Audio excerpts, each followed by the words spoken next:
போதைப்பொருள் கடத்தல் வழக்கில் ஜாபர் சாதிக்கின் சென்னை கிடங்கில் போதைப்பொருள் தடுப்பு பிரிவு போலீசார் சோதனை நடத்தியிருக்கிறார்கள். அப்போது முக்கிய ஆவணங்கள் சிக்கியதாக கூறப்படுகிறது. இதுகுறித்து போலீஸ் தரப்பில் கூறப்பட்டதாவது: உணவுப் பொருட்கள் ஏற்றுமதி என்ற பெயரில் இந்தியாவில் இருந்து போதைப் பொருட்களை கடத்திய விவகாரத்தில் ஏற்கனவே டெல்லியில் வைத்து தமிழகத்தைச் சேர்ந்த 3 பேரை மத்திய போதைப்பொருள் தடுப்பு பிரிவு போலீசார் கைது செய்திருக்கிறார்கள். அவர்களிடம் நடத்திய விசாரணையில் போதைப்பொருள் கடத்தலுக்கு மூளையாக செயல்பட்டது ஜாபர் சாதிக் என்பது தெரிய வந்திருக்கிறது. இவர் கடந்த 9ஆம் தேதி டெல்லியில் கைது செய்யப்பட்டிருக்கிறார்.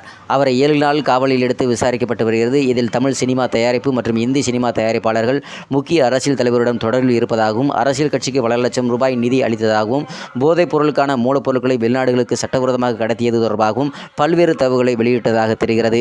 இந்நிலையில் ஜாபர் சாதிக் மீது அமலாக்கத்துறையும் நிதி மோசடி வழக்கு பதிவு செய்திருக்கிறது.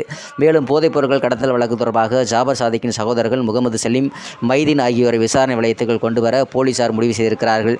இதையடுத்து அவர்கள் தலைமறைவாயிருக்கிறார்கள். இருவரும் வெளிநாடு தப்பிச் செல்வதற்கான தடுக்க அவர்களுக்கான எதிராக அனைத்து விமான நிலையங்களிலும் லுக் அவுட் நோட்டீஸ் அனுப்பப்பட்டிருக்கிறது. இந்நிலையில் ஜாபர் சாதிக்கிடம் நடத்தப்பட்டு வரும் விசாரணையில் திருச்சியைச் சேர்ந்த சதா என்கின்ற சதானந்தம் என்பவரை போதைப்பொருள் கடத்தல் வழக்கில் போதைப்பொருள் கடத்தலில் உதவியாளராக இருந்ததாக கைது செய்யப்பட்டிருக்கிறார். ஜாபர் சாதிக் சென்னையில் போதைப்பொருள் கடத்துவதற்கு இவர்தான் உறுதுணையாக இருந்தார். சோதனையில் சிக்காமல் இருக்கும் வகையில் போதைப் பொருட்களை உணவுப் பொருட்களுடன் கலப்படம் செய்வது மற்றும் பேக் செய்வதில் கைதிருந்தவராகவும் கூறப்படுகிறது. திருச்சியைச் சேர்ந்தவராக இருந்தாலும் சென்னையிலேயே முகாமிட்டு இவ்வேலைகளை செய்து வந்ததாகவும், போதைப் பொருட்கள் கடத்துவதற்காக தனியாக கிடங்கு அமைப்பதாகவும் கூறப்பட்டது. மேலும் சதாவிடம் மேற்கொள்ளப்பட்ட விசாரணையில் கடந்த 10 ஆண்டுகளாக ஜாபர் சாதிக்குடன் இணைந்து இவர் பணியாற்றியது தெரியவந்திருக்கிறது. மேலும் சென்னை பெருங்குடி பகுதியில் இருக்கக்கூடிய அன்னை சத்யா நகரில் ஒரு கிடங்கு மற்றும் திருச்சியில் ஒரு கிடங்கு ஆகியவற்றின் வழியாக போதைப் பொருட்கள் கடத்தலில் ஈடுபட்டதும் தெரியவந்திருக்கிறது. இதையடுத்து சென்னையில் உள்ள கிடங்கில் 5க்கும் மேற்பட்ட மத்திய போதைப் பொருள் தடுப்பு பிரிவு போலீசார்கள் நேற்று சோதனை நடத்தப்பட்டனர். அந்த கிடங்கில் இருந்து பல ஆவணங்களையும் அவர்கள் கைப்பற்றியிருக்கிறார்கள். மேலும் ஜாபர் சாதிக்கை தமிழகம் அழைத்து வந்து அவரிடம் விசாரணை நடத்தவும் மத்திய போதைப் பொருள் தடுப்பு பிரிவு அதிகாரிகள் திட்டமிட்டிருக்கிறார்கள்.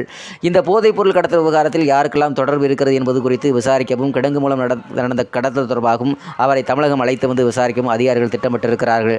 இதனால் போதைப் பொருட்கள் கடத்தல் விவகாரம் இன்னும் மேலும் சூடுபிடிக்க ஆரம்பித்திருக்கிறது.